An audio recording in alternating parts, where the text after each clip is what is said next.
Hi, good afternoon, everybody. This is Bill Graham from South Brooklyn Railroad, aka Catastrophe Railroad, and I want to thank all the great comments that I got in regards to the car apron in the back there. Very positive, very uplifting, very warming. Very hot, and I know you guys were sincere. A lot of the questions came in that asked in like, how did you do the weathering, and did you film putting it together? Well, the second part of did I film putting it together is no, I didn't. Just because I don't have the equipment to do so. I'm recording on my wife's iPhone here because I have an old-fashioned flip phone that I use. But I'm use her iPhone, and I don't have the equipment or honestly to be the inclination, and plus I don't want to be embarrassed by all the mistakes I made and all the cursing I do when I'm putting it together, because it's language is not good for children. Not that anybody above 14 years old shouldn't be watching it, because it is adult content, but still. So I don't do the filming of it. The second thing, what I did was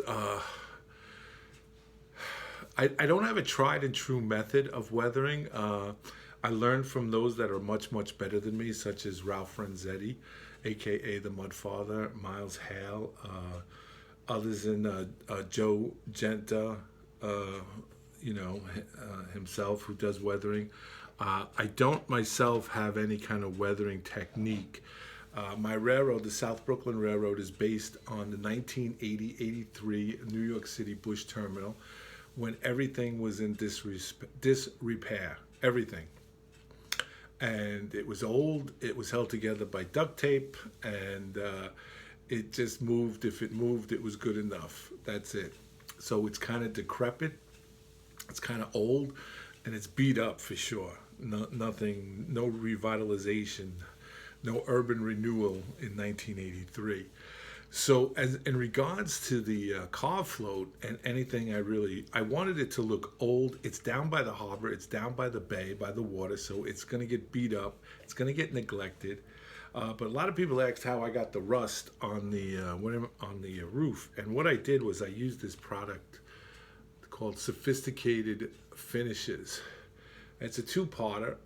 One part is the paint, and the paint is a heavy black paint. You need to shake it up really well because it has iron flakes in it.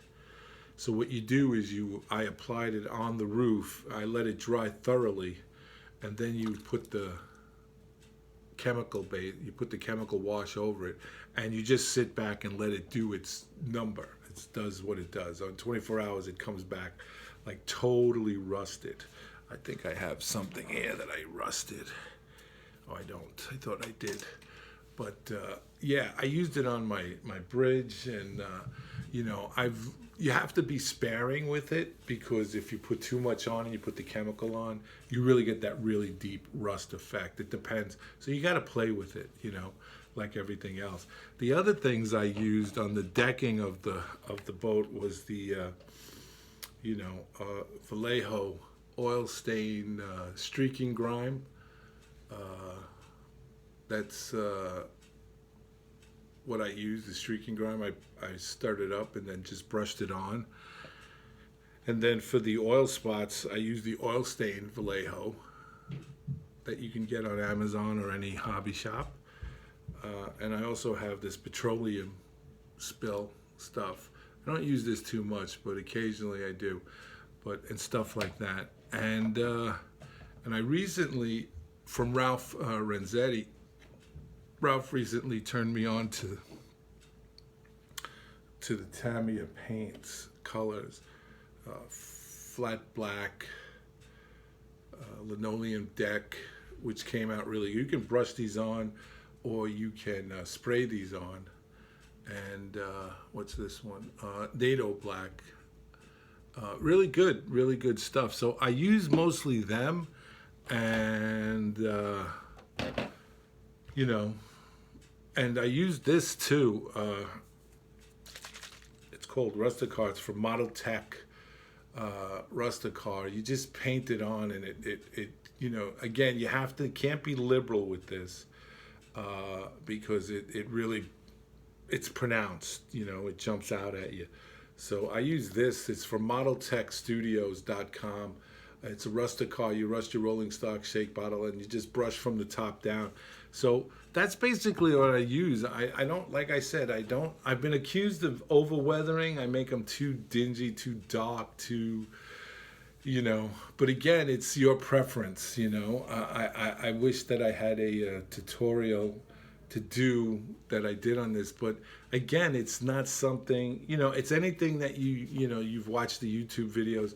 If you really, and this is a shameless plug for Model Railroading Live, you should watch Ralph Renzetti on this, because he's they call him the Mud Father for the reason, because he really makes everything decrepit. You know, he really does, and he makes it look realistic. And he's right about one thing. He says the best thing is to use a prototypical photograph of something that's already in existence. So that's what I did with this. I used a photograph from the New York Harbor, you know, scenes, you know, put in car floats and barges and stuff like that. So that's basically what I did. You know, again, it's not a tried and true method. I don't have a system that I say, okay, this is what works, and the dots. I do what anybody else has been doing on their weathering channels or on their layouts.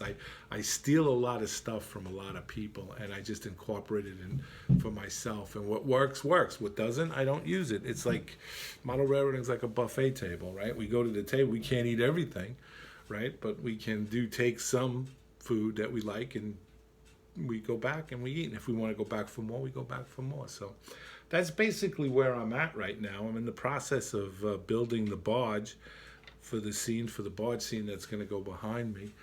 And but that's basically it on the weathering end of it. Let me see if I can put this up here. I want to make sure I had to take this apart because some postal employee didn't do the right thing. But this is an engine. This engine was done by Ralph, and you can tell it's weathered.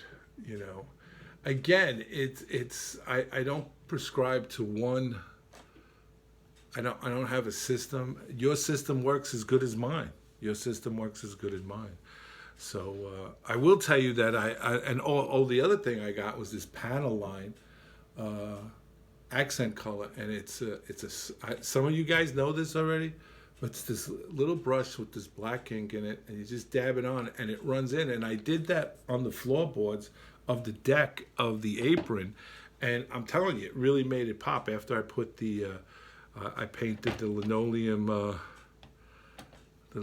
brown on it and let the deck dry, and then I put the line on it, the panel line accent color, and I'm telling you, it made it pop. And then I put some little bit of weathering powder, Monroe's weathering powder on it, and it really popped. So that's it. I do, apologize for not making tutorial videos. I'm not really into the video making thing. As you can see, there's like time lapses between each video that I do, and plus, the work that I do with Model Railroading Live and what we do with those guys and stuff like that. Also, this Saturday at 9 p.m. Eastern Standard Time, Railroad Empire is How We Build Them is going to be doing a thing on trees. So it's a scenic thing. So you guys should tune into that.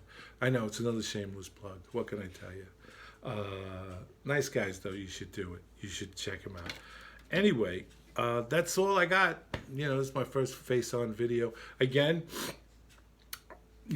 I'm 40 people away from 1,000 subscribers since I started this endeavor, and I don't do it regularly.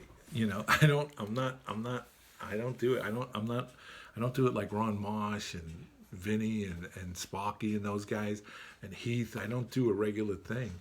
So I'm really amazed that I'm 40 away from 1,000. So we might have. I'm thinking about a contest. I'm thinking about doing a giveaway for 1,000. I'm not too sure yet. If I do, I'll announce it. But that's basically it. That's basically it for right now. So you know the drill, right? Subscribe, hit the like button. If you're gonna give, and I'll say this again, if you give the thumbs down, that's all right. Give the thumbs down. I don't really have a problem with that. But just tell me why you're giving me the thumbs down, because I can't learn unless I know why. See, I can make 1,000 different mistakes. That's fine. But if I'm making the same mistake 1,000 times, then we got an issue. So we got to correct it. So you guys that put the thumbs down, or whoever you want, it's nothing personal. Believe me, trust me. It is what it is. I'm thick-skinned. I'm not going to get offended. But just tell me, hey, I put the thumbs down because I didn't like the way you did this, and I don't think you should have done it that way, or I think you could have did it this way. That's great. That's great. That's what I want to hear. So come on. Let's do this. Anyway, I'm rambling now. So you guys take care. You be safe, you be well, and most of all, you be blessed. And guess what? We'll see you guys on the radio. Bye-bye.